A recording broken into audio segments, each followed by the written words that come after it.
A continuación, Psicología Ahora.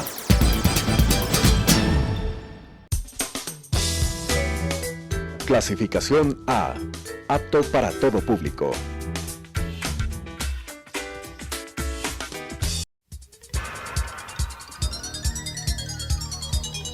Las opiniones vertidas en este espacio por la producción y dirección del programa son de exclusiva responsabilidad de sus autores y de quienes intervienen en ellos.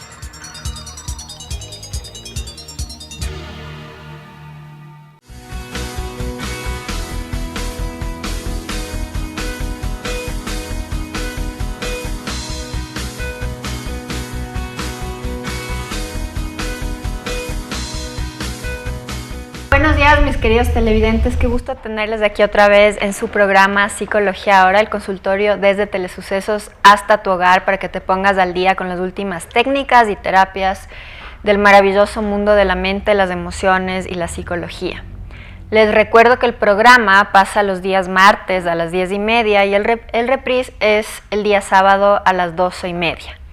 También les invito a que vayan a YouTube, sigan el canal de Telesucesos, se suscriban y ahí cada semana van a ir viendo los programas que se van subiendo de Psicología Ahora. Es bien interesante porque hemos hablado de muchísimos temas. Y si a ustedes les interesa el amplio mundo de la psicología, de la mente, que creo que a todos nos interesa porque todos lo vivimos como humanos, vayan, exploren, aprendan, hay muy buenos profesionales que vienen acá y esta es una puerta justamente de información para ustedes. Bueno, hoy día estoy con Jaime Costales. Él es un conocido profesor y psicólogo aquí de la ciudad de Quito y de Ecuador. Hemos tenido la suerte de que venga, que se dé un tiempito. Jaime, qué gusto tenerle aquí. Muchísimas gracias por su tiempo. Gracias por la invitación y muy contento de compartir con usted, querida Adriana. Gracias, Jaime. Bueno, Jaime fue mi profesor de Psicología Social en la Universidad de San Francisco y también creo que ha sido profesor de muchos de ustedes. Y bueno, vamos hoy día a aprovechar su sabiduría, sus conocimientos sobre este tema que es tan actual y tan importante, sobre qué es lo que está pasando en la psicología social de los ecuatorianos, en un contexto bastante complejo en donde estamos atravesando cambios de gobierno, un cambio de gobierno súbito después de que fue un gobierno votado, fue un gobierno democrático. Vivimos también bastantes paros a lo largo de estos últimos años que nos han tenido también nerviosos, con incertidumbre, y ahora pues estamos atravesando unas nuevas votaciones. Hemos vivido lamentablemente también el fallecimiento de Villavicencio en esta época, que creo que a todos nos ha chocado, nos ha golpeado y nos ha preocupado, sumado a un tema de inseguridad. Entonces, todas estas variables han hecho que como ecuatorianos muchas personas digan, me voy del país. Lamentablemente he escuchado a mucha gente, amigos, colegas que dicen hay que irse, otros en cambio que dicen no, hay que quedarse aquí luchando por mejorar la patria, trabajando. Ecuador es un país bellísimo, pero queremos preguntar al experto ¿qué pasa con la psicología social en este momento? ¿Cómo estamos percibiendo la realidad los ecuatorianos? Jaime, por favor. Querida Adriana, el Ecuador está experimentando una degradación de la conciencia colectiva y yo me atrevo a decir que es necesario hacer un proceso de psicoterapia social, justamente porque esa degradación ha hecho que la sensación de pertenencia al país disminuya, el miedo aumente, la vulnerabilidad psicológica de las personas se ha complicado más todavía por todos esos acontecimientos que usted ha señalado y por viejas raíces de estructuras psicológicos sociales que son muy complicadas y que son una especie de freno que impide que el ecuatoriano promedio sienta que es posible construir una sociedad mejor, donde su familia, él mismo, sus emprendimientos, sus trabajos tengan un espacio seguro de realización.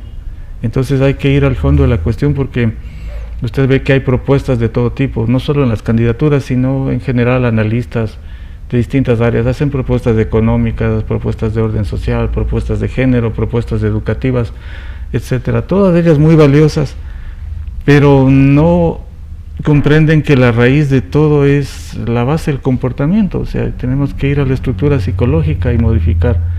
Si no hacemos eso, los otros son paliativos o paños tibios que por más esfuerzo que hagamos no van a curar el fondo de la situación de la psicología social de la que se desprende toda la problemática que tenemos los ecuatorianos. Hay dos aspectos que yo he observado también como psicóloga en el comportamiento colectivo. El uno es una cierta agresividad en el ambiente, sí, ¿no? Sí. Como una competencia de lados, de bandos, lo que antes no pasaba. Yo recuerdo, hace unos 20 años era distinta esta sensación nacional, y ahora se siente como que hubieran dos bandos y que cada uno está dispuesto a pelear, ¿no? Esa es una sensación, y la otra es el miedo, ¿no? Sí. Bueno, hay una reunión y yo creo que todos lo sentimos, no, mejor no salgo de noche porque qué miedo, o si me voy a mi casa aviso, este rato, cuidado, vemos a los dos lados, se estaciona una moto y uno ya se pone nervioso, entonces hay nervios, hay miedo, ¿no? Sí, es el incremento de la violencia y de la vulnerabilidad. De hecho, el país se ha dividido, se ha fracturado muy radicalmente, y eso viene como causa esencial, creo yo, la polarización inmensa de un manejo político inadecuado. La vieja y manida e inútil y peligrosa idea de la lucha de clases, que ya se ha demostrado en el mundo entero que no logra edificar democracias maduras y prósperas, sino que les convierte a los países, cuando se toma el poder en base a esa ideología violenta, agresiva, de odio al otro, se convierte a los países ya no en sociedades democráticas, sino en unas cárceles gigantescas, y a los ciudadanos en esclavos. Entonces esa ideología de la lucha de clases tiene que ser superada, y mi propuesta es, en vez de la lucha de clases, mi querida Adriana, la sinergia de clases, la cooperación de los diferentes, la colaboración de los distintos, sean distintos en clase social, en género, en ideología, en religión, pero tenemos metas que nos corresponde unir voluntades porque son beneficiosas para todos. Entonces, abandonar esa ideología de la lucha de clases y de ver al otro como enemigo es una necesidad fundamental, y a la vez buscar caminos dentro de esas metas grandes que nos corresponde tener, de reducción de la violencia, tanto delincuencial como la violencia cotidiana no delincuencial, pero que va creciendo en el tránsito, por ejemplo, ¿no? Pero todo eso va necesariamente a requerir una intervención psicológico-social, porque no basta con que un líder X diga cambiemos del país, sino que tiene que impactarse y persuadir profundamente a la gente para que su comportamiento sea diferente en la cotidianidad, y para que tengamos esa generosidad de defender al país de una manera unitiva, sinérgica y no violenta. Creo que la única línea sana de política es la de la no violencia, porque la no violencia implica reconocer que el adversario no es enemigo para aniquilar, sino que es alguien con quien se puede cooperar para caminar juntos, y ese es un cambio de perspectiva enorme, ¿no? Totalmente. Ahora, escuchándole, se me viene como una lucecita a la mente, y es de... creo que hay muchos grupos actualmente que han enfocado su trabajo en un trabajo comunitario tal vez un poco más pequeño, ¿no? A veces hay esta idea de solo vamos a trabajar en lo macro, pero el cambio empieza también en las pequeñas comunidades, y yo he visto en los jóvenes, por ejemplo, en algunos barrios, en la Mariscal, en el Ilaló, hay colectivos que se reúnen para trabajar en comunidad, en armonía, desde las distintas clases sociales, buscando muchas veces hacer jardines ecológicos, mingas, comparten las necesidades, la seguridad. Entonces creo que ese puede ser también un buen camino, sí. Como usted dice, empezar como a tener una psicoterapia social, cómo podemos ir también trabajando como individuos en proyectar ese bienestar, sí, más bien a los que nos rodean, porque en realidad como individuos tenemos sueños, expectativas, ganas de que estemos mejor, ¿no? Sí, y hay que hacer una red interactiva de esos dos niveles, lo local, que empieza por cada uno de nosotros, como usted bien ha señalado, y se proyecta al grupo familiar o a las comunidades que, como usted ejemplifica, van tomando decisiones de acción para mejorar las situaciones locales. Esto es importantísimo porque se manifiesta ahí la resiliencia, la capacidad de enfrentar activamente buscando soluciones a los problemas que tiene la microcomunidad. Y a la vez trabajar en lo macro, en el impacto colectivo, ¿no? Yo me he pasado 40 años en participación política, pero en la línea de la no violencia, a partir de los medios de comunicación. Y me doy cuenta ahora que hace falta ir también a lo micro, justo lo que usted dice.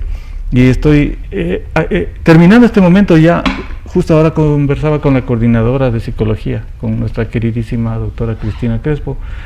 Ya le presento el ensayo de estudio de los conflictos psicológicos del Ecuador actual. Pero ese ensayo no se queda en el ensayo, sino que tiene un programa de intervención sobre esos conflictos.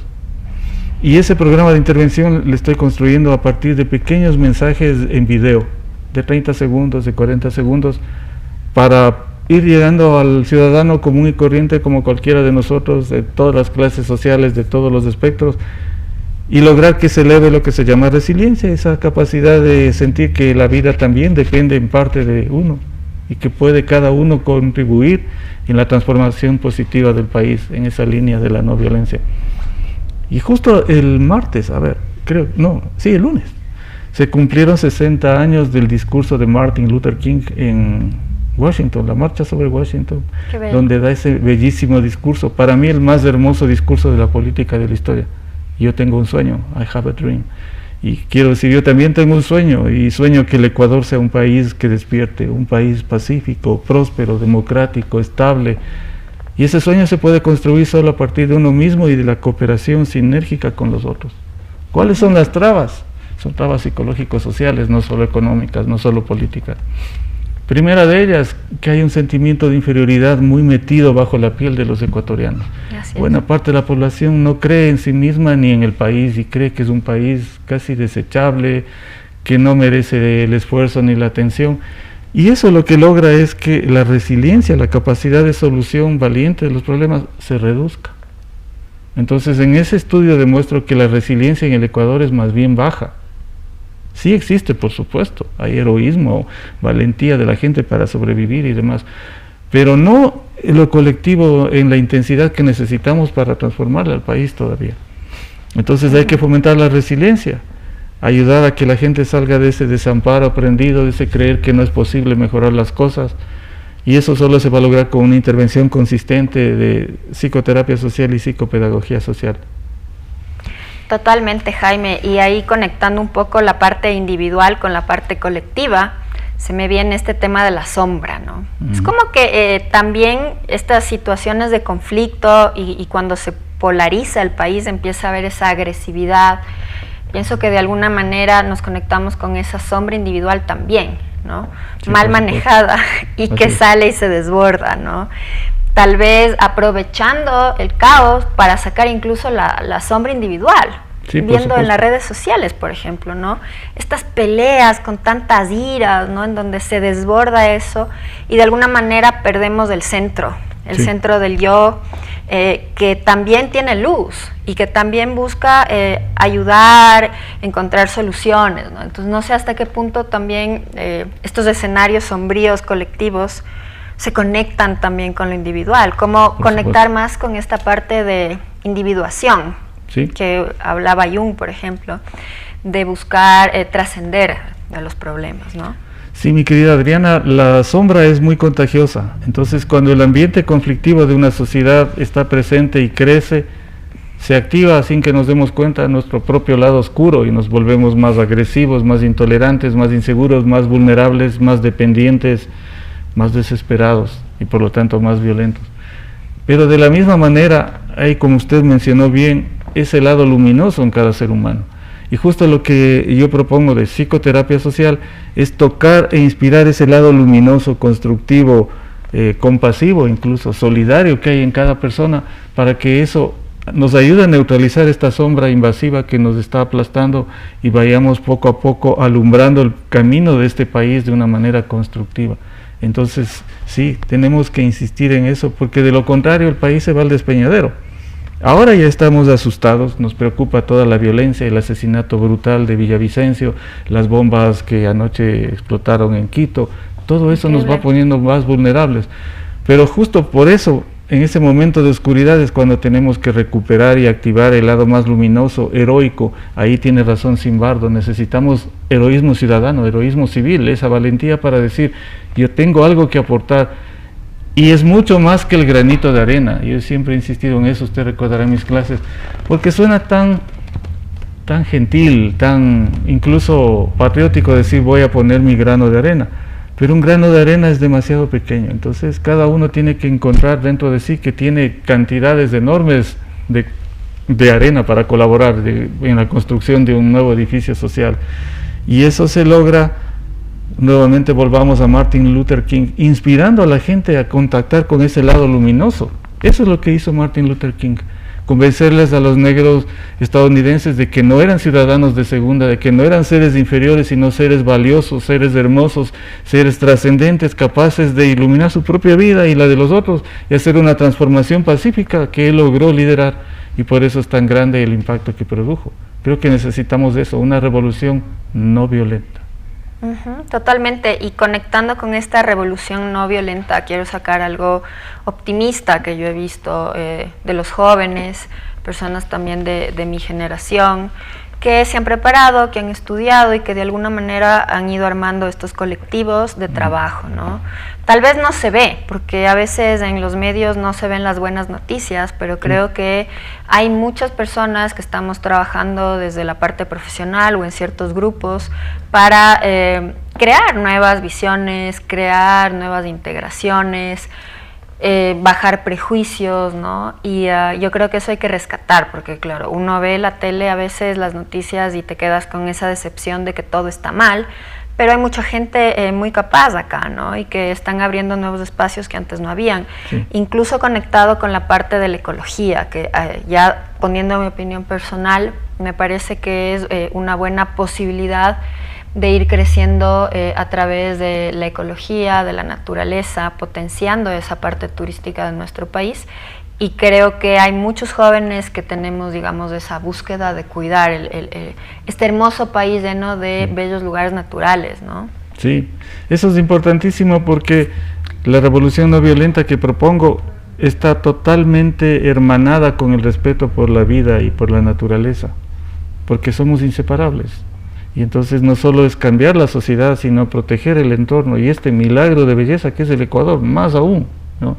Y es una ventaja de la generación de ustedes y de los más chiquitos que están todavía incluso en la adolescencia, ya desarrollando una conciencia ecológica mucho mejor que la que teníamos nosotros.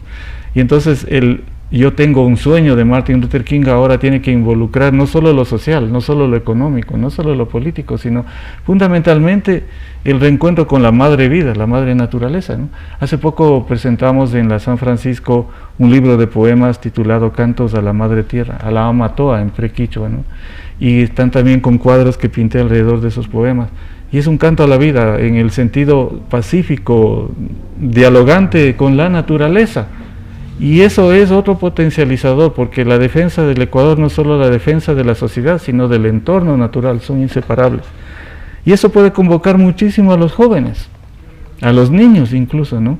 Una asistente mía me daba lecciones de conciencia ecológica, porque decía, usted desperdicia mucho papel, y ella hasta los sobres del té guardaba y les abría y decía, escriba aquí, no gaste tanto papel. Entonces, qué hermoso que una veinteañera le eduque al profesor ya en la edad adulta tardía y le diga, todavía puede aprender a ser mejor respetando la ecología. Y eso es lo que tenemos que difundir y divulgar, y hacer una trama en que esos pequeños esfuerzos individuales y de grupos colectivos como los que usted señala, en ecología, en sociedad, en política, etcétera, vayan juntándose en una dirección con un rumbo que unifique y haga esa gran propuesta, que no esperemos de la política, porque la política es un escenario muy complicado, a ratos es una alcantarilla, ¿no?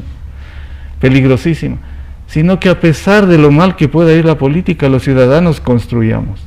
Y por supuesto también tratemos de cambiar esa política con liderazgos nuevos, inspiradores. Claro, ahí viene también una invitación a las personas que nos están viendo a buscar ese liderazgo, porque a veces nos quedamos sentados esperando a que algo pase, positivo de alguien más, pero si nosotros empezamos a buscar ese liderazgo en la comunidad para generar bienestar, se van juntando esfuerzos, ¿no? Así es. Entonces eso es una luz. Para mí también una luz es esta defensa también a estos espacios naturales. Ha habido como alegría dentro de estos espacios de personas ecologistas. Incluso mi hija, que tiene 7 años, estaba feliz de que iban a cuidar, por ejemplo, el choco andino. Entonces son nuevas conciencias que se abren a buscar otros sentidos de vida, sí, y otros sentidos también de bienestar. Ahora, quisiera volver un poco a este tema de cómo manejar este miedo colectivo que tenemos por la inseguridad, porque eso también nos pone a veces a la defensiva y no podemos abrirnos desde el miedo, ¿no? Si bien es una responsabilidad fundamental del Estado y por supuesto de la policía especialmente y de las Fuerzas Armadas como apoyo, los ministerios, etcétera, pero el ciudadano común también tiene un poder frente a eso, o sea, si podemos organizarnos mejor en el barrio para la protección, ser colaborativos en los esfuerzos barriales que hay de tomar, por ejemplo, instalación de cámaras o alarmas comunitarias y poder salir a proteger cuando es necesario. Eso le da una sensación de no estar solo, es importantísimo. Mientras más grande es la inseguridad, tenemos que ser más colaborativos entre los vecinos, por ejemplo, ¿no es cierto? Y a la vez también ser más cautelosos, sin caer en el pánico, pero por supuesto, si hay zonas de peligro y horas más peligrosas, está bien evitarlas. Ser estratégicos en eso sin caer en el aislamiento total, ni mucho menos. Pero ser más prudentes y organizados con la familia, tener chats en los que se puede comunicar inmediatamente si hay un riesgo, estar informando a los demás de la familia y de los amigos si es que hay alguna zona de peligro o si vamos a salir y eso es vulnerable. Todos esos son actos ciudadanos que por sí mismos, sin necesidad de que el Estado le bendiga, ni le apoye, ni le financie, cada uno de nosotros puede tomar en cooperación con sus familiares y vecinos.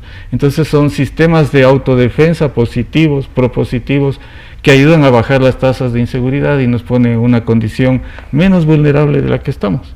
Entonces es un aprendizaje de vivir, porque estamos como anclados a la idea del país que fue, pero que ya no es. Y entonces a veces somos ingenuos, decimos, pero aquí no pasaba nada, y ahora pasa mucho. Entonces hay que readaptarse colectiva y personalmente, familiarmente también, a este nuevo escenario tan vulnerable y crítico como el que estamos viviendo. Sí, sí, totalmente. Creo que sí ha pasado que ahora los barrios tienen su chat grupal, ¿no? Sí. Y eso es bueno porque hay una participación más cercana de los miembros para protegernos entre nosotros. Eso es algo bueno. De todas maneras, sí queda ese anhelo de que mejore esta situación. Por supuesto. ¿No? Y ojalá que así sea, que sea solamente un paréntesis y que venga una etapa de luz en Ecuador en donde se baje esta inseguridad que estamos viviendo, ¿no? Bueno, querido Jaime, nos dicen que se nos acabó el tiempo. No sé si quisiera cerrar con algún mensaje. También para darnos un poco de fe, ¿no? Sí, yo creo que hay una certeza de que en nosotros mismos hay la fuerza y la necesidad de construir una sociedad pacífica. Y por eso incluso las elecciones son un momento crítico en el que podemos tomar decisiones sabias, procurando no darle el voto a grupos que han sido violentos, agresivos, que han humillado, perseguido, insultado a todo opositor, etcétera, y ya nos dan muestras de que no entienden la necesidad de la convivencia pacífica. Entonces el voto nuestro tiene que ser un acto de defensa, porque la propaganda le puede presentar a un grupo que ha sido violento y agresivo, y pongo un ejemplo chiquito, como si fuera la florecita esa que está de moda invadiendo todo Tumbaco y toda la zona, la Susanita, que parece muy linda, ¿no? Entonces uno puede decir que chévere, parece linda, ya lo hicimos, etcétera. Pero esa Susanita es tremendamente invasiva y destruye todo el nicho ecológico en el que está. Entonces, ya con un poco de prudencia y experiencia anterior, tenemos que evitar que regresen al poder los que han hecho una línea de violencia, de persecución, de amenaza y que le han dividido y fracturado al país. No deben volver jamás al poder, porque necesitamos líderes unitivos, pacificadores, no violentos, propositivos, constructivos, que nos unifiquen en la construcción de una sociedad pacífica y libre. Sí, y también para cerrar, darnos cuenta que todos estos modelos totalitaristas o fascistas a lo largo de la historia no han funcionado. O sea, se disfrazan a veces con estas flores, con estas palabras bonitas, pero atrás de eso hay regímenes de años que ya vemos que en los países que se han aplicado no han servido y que más bien ha habido mucha coerción, violencia, maltrato, pobreza. Entonces, explorar un poquito qué pasa a la larga cuando hay violencia en los gobiernos. Gracias, Jaime, por su valiosa presencia. Espero que a futuro pueda también darse el tiempito de venir. Siempre es bienvenido, esta es su casa. Y mis queridos televidentes, espero que les haya gustado el programa del día de hoy. Nos vemos la próxima semana con más de Psicología Ahora. Las opiniones vertidas en este espacio por la producción y dirección del programa son de exclusiva responsabilidad de sus autores y de quienes intervienen en ellos.